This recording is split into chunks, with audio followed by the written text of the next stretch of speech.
My name is Sue Shooting. I am a graduate student majoring in computer science. Every day, I walk in the style of a sexy imperial lady, and I have a few moments of beauty. Many male students are attentive to me. I also pay more attention to dress up. Every day in the campus walk by, have attracted side eye. This day, our school has a new foreign teacher, is black, roommate excited, cannot wait to pull me to choose this new foreign teacher's class. My roommate, Huang Qianqian, is a black woman who always mixes with the black international students in the school. She always describes to me how big the blacks are and how great their skills are, which I scoff at. The lesson began. The black foreign teacher walked into the classroom, three-dimensional features, tall and fit. "Hello, I'm your new foreign teacher, Bowman." He introduced himself with a magnetic voice. Huang Qianqian stared at him with glowing eyes and excitedly pushed my arm. "He sure looks awesome." SHHH. Class is in session. I didn't want to pay attention to her unnutritious words. I don't know if it was because Huang Qianqian's voice was too loud, but Bowman's gaze was cast in our direction. He hooked up the corners of his mouth and let out a meaningful light smile, his eyes revealing a sense of greed. I was made uncomfortable by his look, but Huang Qianqian was bold, both casting seductive glances at him. I have been attending classes seriously during my college years, so I got good grades in all subjects, and the other teachers liked me a lot. Bowman presumably asked the other teachers about it, and the next day appointed me as his classroom teaching assistant, allowing me to help him with some of the subject chores. Although I felt uncomfortable with the looks he threw my way last time, the school gives a nice stipend to students who work as teaching assistants. Combined with the fact that my own family wasn't very well off and I was a bit strapped for daily living expenses, I agreed to the errand. I carefully got along with Bowman for a while, and found that he was still quite a normal person, a gentleman and polite in his daily life, worked out regularly, and was very self-disciplined. On this particular day, there was a material that needed Bowman's signature urgently, so I called him to ask where he was now. Bowman answered the phone, breathing heavily. I don't know if I heard him wrong. There was a very faint girl's gasp on the other end of the line.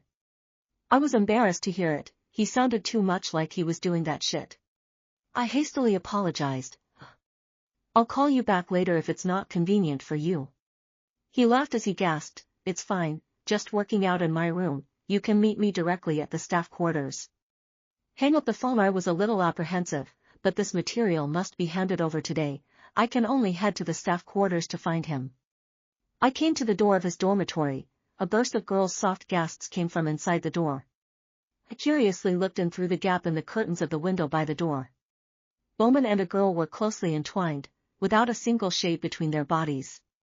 Their skin was pressed against each other, the girl's slender curves and his robust muscles were closely intertwined, and an extremely ambiguous atmosphere enveloped the entire room. The luscious scene in front of me made me gulp. I've never seen that kind of huge thing before. Suddenly, he looked towards the window and I met his eyes, my gaze meeting his. With a flirtatious smile, he gazed at me greedily and went even more wildly for the girl underneath him. The girl also screamed more and more. I was so scared that the information in my hand scattered all over the floor, and hurriedly squatted down in a panic to clean up and throw it at his door, then pulled my legs and ran.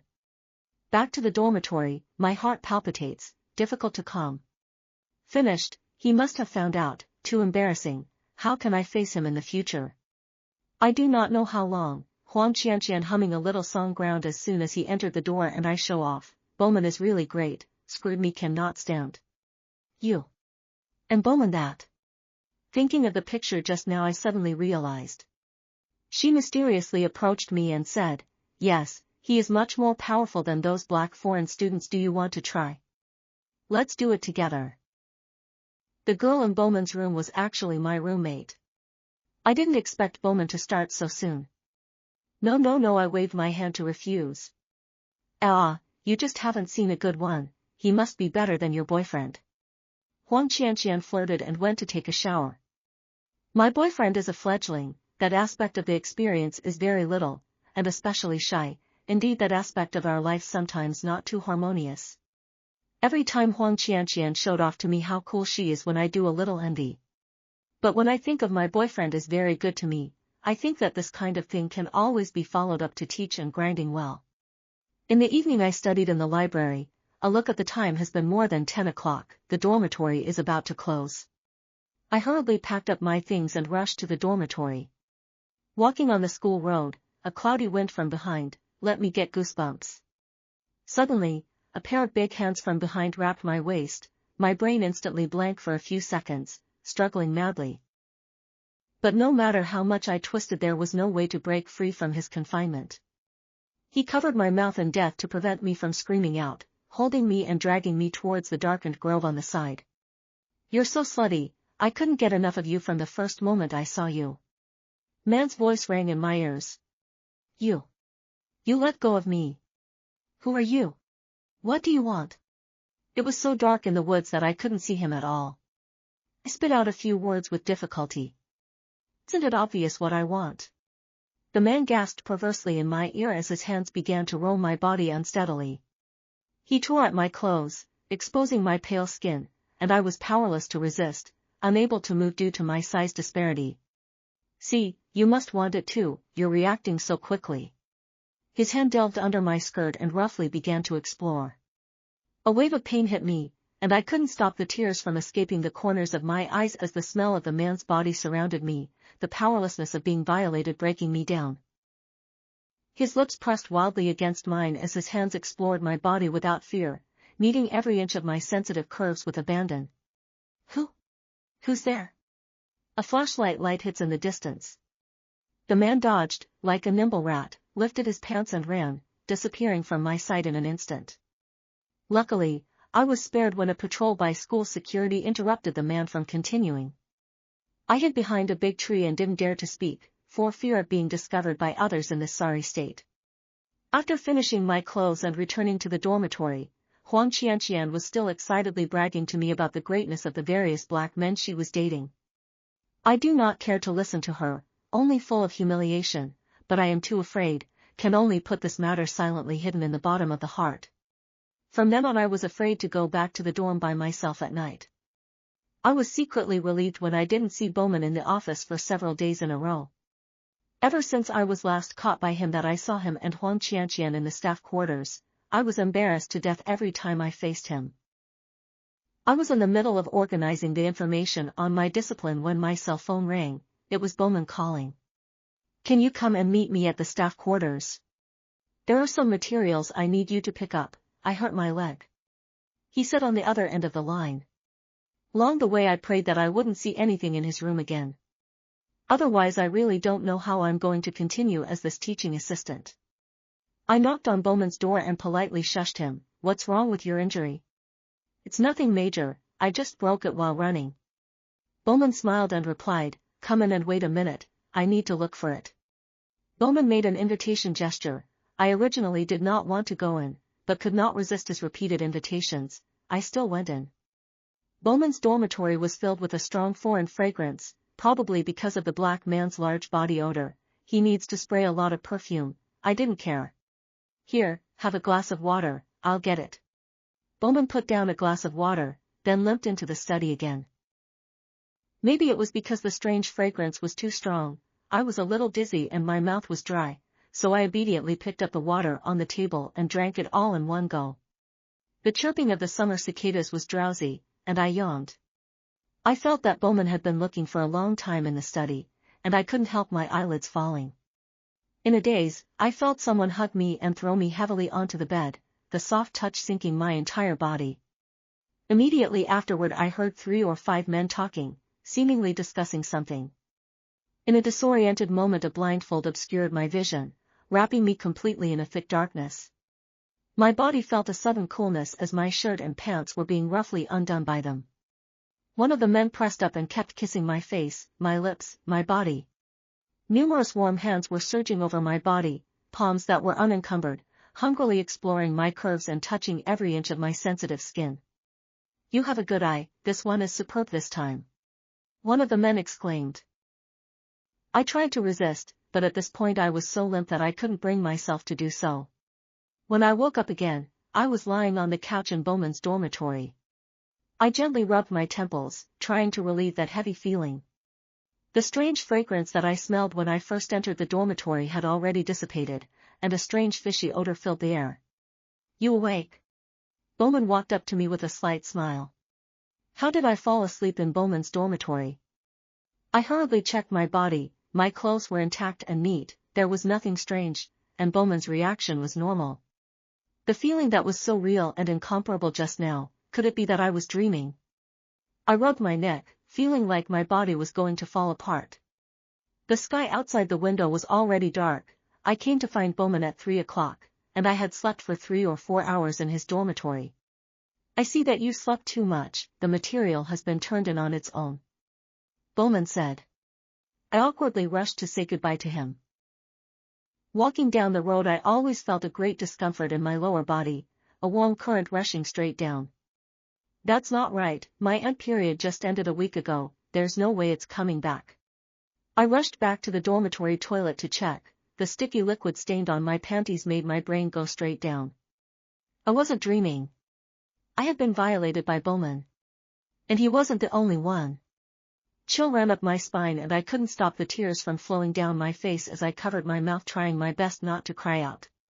I wanted to call the police, but if someone else found out about this kind of thing, I'd be finished at school. The most important thing for a girl is her reputation. If I call the police, I'm sure I'll be told by everyone that I was assaulted because I was indiscreet. After all, this kind of thing happens all the time. While I was hesitating, a phone call came in. It was my boyfriend Suchawan. I picked up the phone. What's wrong with you? Sound weird? He asked with concern. Nothing, a little cold. I have good news for you. Bowman recommended me to the school. Helped me get the opportunity to go to the United States for exchange studies. Suchawan was very excited. It's always been his dream to study in America, and I should be happy for him about this once-in-a-lifetime opportunity. But I couldn't get excited now, so I could only pretend to be excited and perfunctorily say, that's great, congratulations. Let's have dinner together tomorrow night. I'm too happy. Suchawan hung up the phone after saying that. My boyfriend and I are in the same major. Before Bowman encountered Suchawan waiting for me several times in front of his office, he naturally knew about my relationship with Suchawan. Bowman this beast. I suspect that he did it on purpose. He highly recommended my boyfriend to go to the United States for an exchange so that I would be alone at school. I answered the appointment on time, and Suchawan talked to me handily about how Bowman had strongly recommended him, and praised this foreign teacher for being handsome and kind-hearted. I listened to a very bad taste, but also do not want to spoil his mood, can only agree. After all, he did not know that yesterday afternoon Bowman tricked his girlfriend to the dormitory, with other men to violate her. We drank a lot of wine, it was late, the dormitory has long been closed, we opened a room in the hotel by the school to sleep. Just after arriving at the hotel, Suchawan couldn't wait to press toward me and kiss me passionately. I suddenly thought of the nasty things Bowman did to me that day, and subconsciously pushed him away. Suchawan looked at me innocently with an uncertain expression. We hadn't done that for a long time.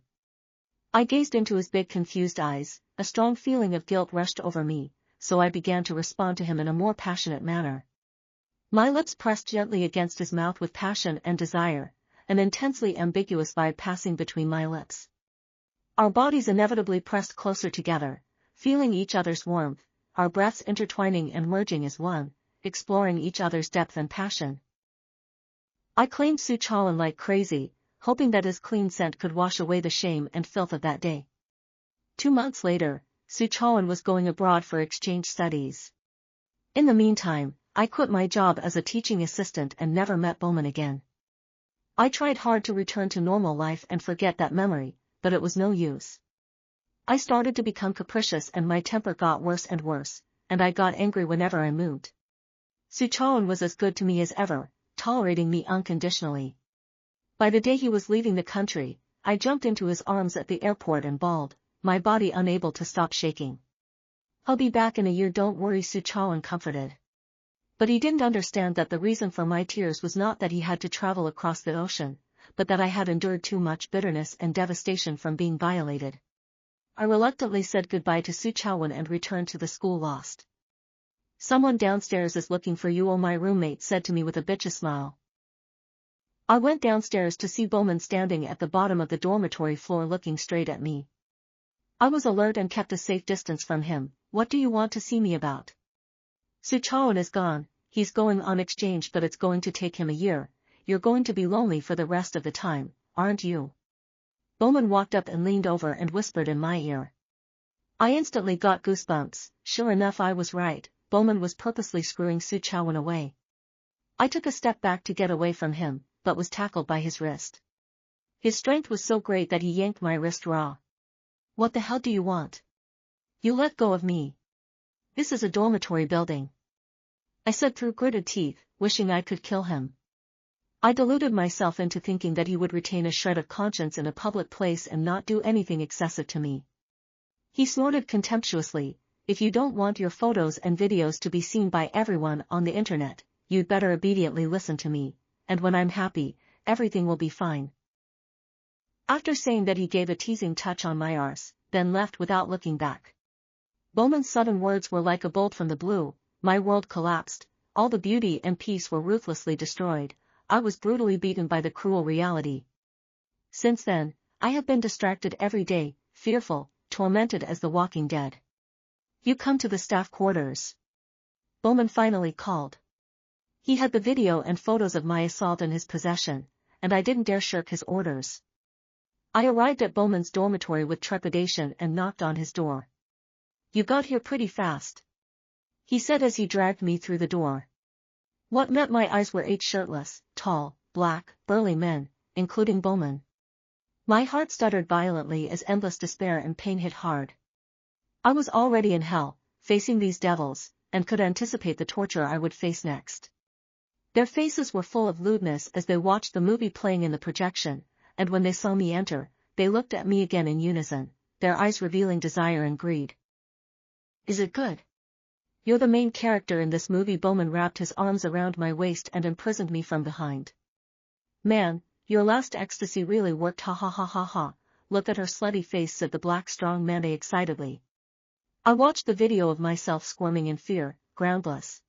No. That wasn't what I wanted to do. They were the ones who drugged me. It turned out that the strong foreign scent as soon as I walked in the door that day was ecstasy, not only the aroma, but he also drugged the water I drank. This bastard. I realized that I had fallen into Bowman's trap from the very beginning. I really wanted to kill them, all of them. But how could I defeat so many strong men on my own?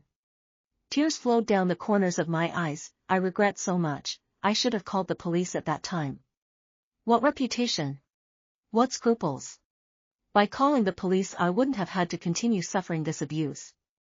You, what's with the crying? How unsympathetic that makes us look. Another black burly man, B, spoke up. What's all this nonsense? Let's just get on with it. The black strong man C couldn't wait to rub his hands together. Bowman jokingly kicked the black man. C, you're the one who's in a hurry. If it wasn't for the fact that you were in such a hurry last time in the Grove and the security guards were attracted to you by the noise, we could have filmed a blockbuster movie about a wild battle. It turned out that I was almost killed in the Grove that night, which was also planned by Bowman's group. They have long had my information in the palm of their hand, and I simply could not escape. Bowman then set up the camera and waved his hand in a big, cloudy gesture, as if giving them permission to make their next move. A couple of burly black men lunged at me like hungry wolves, their eyes glowing with teasing and desire. They unceremoniously pinned me against the bed and couldn't wait to strip off my clothes. I cried red tears and clenched my teeth to keep the sound from escaping my lips. Scream. Why don't you scream? One of the black men shouted, increasing the intensity as pain spread throughout my body. I was at their mercy like a plaything. Bowman hooked the corners of his mouth in a wicked grin and picked up his cell phone and dialed. Hello, Professor Bowman, how are you? Suchawan's voice came from the phone. My eyes widened in horror and my trembling hands shook helplessly, shaking my head in supplication to Bowman. Nothing much, just wanted to ask if you're adjusting well to America. Bowman began to climb into conversation with my boyfriend. The other burly black men wore expressions like they were watching a show, the phone call stimulating their psyches to torment me even harder. I couldn't help but scream out in pain. Suchawan paused on the other end of the phone and said somewhat awkwardly, Professor, are you not too convenient? Let's talk next time. It's fine, It's just that my old classmate just happens to be in the school you're exchanging to, and I recommended you to him, so you can talk to him about it," Bowman continued self-consciously. "Thank you, Professor. By the way, my girlfriend that still trouble you to take care of Su Chowan knew nothing about my current situation, still asking Bowman to help me more in my studies. Of course, I have in good care. Taking care of. Where is she?" Bowman said, emphasizing the word taking care a little louder. I was underneath him at the moment, tears overflowing my eyes and running down my cheeks as I suffered while trying my best not to cry out again. They took turns destroying me, and I don't know how long I stayed up before it was finally over. Bowman hung up the phone and gave me a look full of mischief. I was weak and limp on the bed, covered in bruises and hickeys, and I felt so dirty. I was physically and mentally devastated, and I didn't know what I was going to do for the rest of my life. One by one, the burly black men left Bowman's dormitory, and it took me a long time to get over it, silently getting dressed and getting ready to leave with my heart in my mouth. "Did I tell you to leave?" Bowman's voice sounded from behind me. He was sitting on the couch, looking at me with contentment, a hint of lethargy and eeriness in his voice. I stiffened and turned around waiting for him to say his next words. "You must be in a lot of pain like that. How many more times do you think you can stand it?" He smiled slightly and gestured for me to come over. I was filled with fear for him, not knowing what he would do next. He played with my hair with his fingers and said lightly, "Why don't we make a deal? I need the latest results of the project Professor Lee is researching at your school, copy it and give it to me and I'll let you go." Saying this, he put a USB flash drive into my hand and raised an eyebrow. "Prof. Lee is a respected old professor in our school and my boyfriend's mentor, recently researching a very constructive and meaningful project and achieved good results. And Professor Lee and I are particularly close." It turned out that Bowman had come here for this purpose in the beginning, first sending Su Chowan away, then torturing me and destroying me, and taking hold of me to make me help him steal the results. But I have no choice. I was pinned to death by him. As long as I don't listen, my life is over, so I can only numbly accept all his orders. I returned to the dormitory holding the flash drive or hesitated for a long time, and finally compromised. Later in the evening, I came to the lab building and found that Professor Lee hadn't left yet, so I found a well-observed corner and waited for her to leave. After she left, I tiptoed to the lab, opened the door with a spare key, found the project folder on the computer and started copying up the information. Suddenly there was a sound of a door opening and my heart was pounding so hard I was nervous I could have thrown up. The door was pushed open and I hurriedly turned off the display and hid under my desk. "Kid, come out, stop hiding." Professor Lee's voice rang out. Could it be that she had already found me? I stiffly stood up from under the desk, my eyes fluttering, not daring to look directly into Professor Lee's eyes. She didn't get angry, but slowly walked to me and gently patted my shoulder. "Sit down, tell me what's going on." I lowered my head and didn't dare to speak. I didn't know how I was going to face this motherly and gentle mentor in front of me. "You've always been a good boy, you must have something difficult to tell, then tell me when you want to." Professor Lee sensed my dilemma and didn't intend to force me to say anything more. "By the way, I won't tell the school about what happened today, so rest assured." My thoughts were particularly confused, my brain was as incapable of thinking as mush. Professor Lee was ready to leave. I ghostly grabbed her hand with force, just like grabbing a life-saving straw. She was a bit surprised, and her face flashed with a trace of shock. I hugged Professor Lee and couldn't help but cry, crying up and down, as if I wanted to pour out all the grievances I had suffered during this period of time through my tears. She gently patted my back and comforted me. Eventually, under her guidance, I mustered up the courage to tell what had happened to me. I told her everything from almost being assaulted when I came home from the library, to being sodomized by Bowman, to him and the others torturing me and threatening me with a video to get me to help him steal scientific research. Professor Lee didn't look at me with colored eyes after listening, and her eyes were full of heartache for me. She was doubly furious. "Bowman, this beast. He absolutely cannot be spared. I will take you to the police." But what if he knows and posts my video online? I'm still full of fear for Bowman. "Let's go to the police first. I have an idea." "Prof. Lee said with certainty. She gave me great strength, and I was especially grateful to her for pulling me up from the abyss and saving me from the fire. Suddenly filled with courage and strength, I followed her to the police station and reported the case. I found out that the police had long suspected Bowman's motives for coming to our country and had been investigating without evidence. Professor Lee told me that this research she is doing now is a joint research with a state-secret organization, involving a lot of confidential data. No wonder Bowman wants to steal the results. Tomorrow you give the flash drive to Bowman at the time and place he agreed to, then we, the police, will arrest him directly. The police and I said. This way you wouldn't know in advance and avoided him getting annoyed and posting my video online. Still, the police had a way of catching Bowman off guard this way without causing me any harm. The next day, Bowman asked me to bring the flash drive to his staff quarters. I sent a message in advance to notify Professor Lee and the police, so that they were able to ambush the staff dormitory building early. I knocked on Bowman's door with trepidation. He let me in unguarded, and he and his black brothers were partying again, in a state of ecstasy. The loud music shook my head. I gave the flash drive to Bowman. That'll do, you promised me, delete the video. Bowman took the flash drive and smiled in disgust. Video? What video? I don't know, my brothers haven't had enough of you yet, we're in the mood to have some fun with you today. I wanted to run, but he quickly yanked me down, pinning me to the bed and tearing at my clothes. At that moment, bang. The door to Bowman's dormitory was kicked open. A group of police rushed in and tackled them to the ground one by one. Professor Lee ran over and hurriedly draped me in her scarf. She then took me to change my clothes and then went to the police station to make a statement to cooperate with the investigation. Bowman and his accomplices were all caught and got the punishment they deserved. The police also solved a spy case by following the facts they confessed. Bowman's purpose in coming to our country was to steal the confidential scientific research results of the cooperation between the university and the classified department.